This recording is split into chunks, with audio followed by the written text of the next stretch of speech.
KTN Maharashtra न्यूजमध्ये आपले हार्दिक स्वागत। आपण पाहत आहात केटीएन महाराष्ट्र न्यूज। काही ठळक बातमी। डॉक्टर धनेश्वर महाराज दत्तशिखर संस्थानचे नवे उत्तराधिकारी, 31वे महंत म्हणून गादीवर विराजमान। माहूर प्रतिनिधी।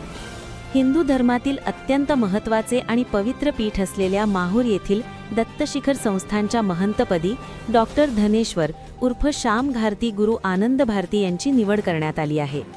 संस्थानचे 31वे महंत म्हणून त्यांची घोषणा करण्यात आली असून अत्यंत भक्तिमय वातावरणात त्यांना परंपरागत गादीवर विराजमान करण्यात आले। महंत मधुसूदन भारती महाराज दत्तवासी। दत्तशिखर संस्थानचे महंत श्री 1008 मधुसूदन भारती गुरु अच्युत भारती यांचे 4 एप्रिल रोजी वृद्धापकाळाने निधन झाले। त्यांच्या निधनानंतर संन्याशी परंपरेनुसार 5 एप्रिल रोजी दुपारी 3 वाजता लाखो भाविक आणि साधू संतांच्या उपस्थितीत त्यांच्यावर अंत्यसंस्कार करण्यात आले।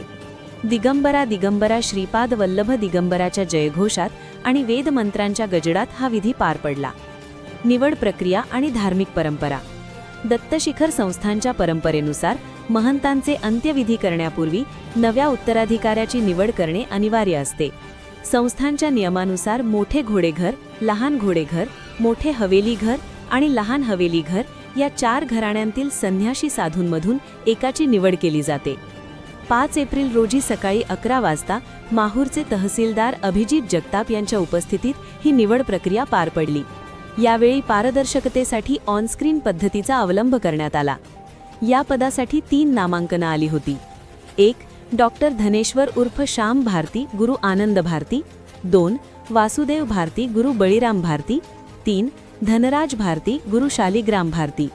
यापैकी वासुदेव भारती यांनी आपले नामांकन मागे घेतल्याने डॉक्टर धनेश्वर भारती आणि धनराज भारती यांच्यात निवडीचा कौल घेण्यात आला। दैवी कौल। दत्त चिठ्ठीद्वारे निवड। दोन्ही उमेदवारांच्या नावाच्या चिठ्ठ्या तांब्याच्या पवित्र कमंडलूमध्ये टाकण्यात आल्या। कर्नाटक येथील एका 5 वर्षाच्या बालकाच्या हस्ते भगवान दत्तप्रभूंच्या समोर या चिठ्ठ्या काढण्यात आल्या। विशेष म्हणजे सलग 3ही वेळा डॉक्टर धनेश्वर महाराज यांच्या नावाची चिठ्ठी निघाल्याने त्यांना दत्तप्रभूंचा कौल मानून नवे उत्तराधिकारी म्हणून घोषित करण्यात आले। नवे नामकरण आणि 16 पूजा। निवडीनंतर संन्याशी परंपरेनुसार डॉक्टर धनेश्वर महाराजांचे मुंडन, पंचामृत स्नान आणि भस्मलेपन करून त्यांचे पू श्री 1008 डॉक्टर धनेश्वर गुरु मधुसूदन भारती असे नवे नामकरण करण्यात आले। त्यानंतर त्यांना विधिवत गादीवर बसवण्यात आले। येत्या 19 एप्रिल रोजी दत्तशिखर संस्थान येथे दत्तवासी महंत मधुसूदनजी भारती महाराज यांची 16 पूजा आयोजित करण्यात आली आहे। या प्रसंगी आयोजित महाप्रसादाचा लाभ सर्व भाविकांनी घ्यावा असे आवाहन संस्थानच्या वतीने करण्यात आले आहे। संपादक आनंद भालेराव, किणवट टुडे न्यूज, किणवट, नांदेड। परिसरातील घडामोडी पाहण्यासाठी पाहत रहा KTN Maharashtra news. Channel subscribe करा, लाईक करा व पुढील ग्रुपवर शेअर करा।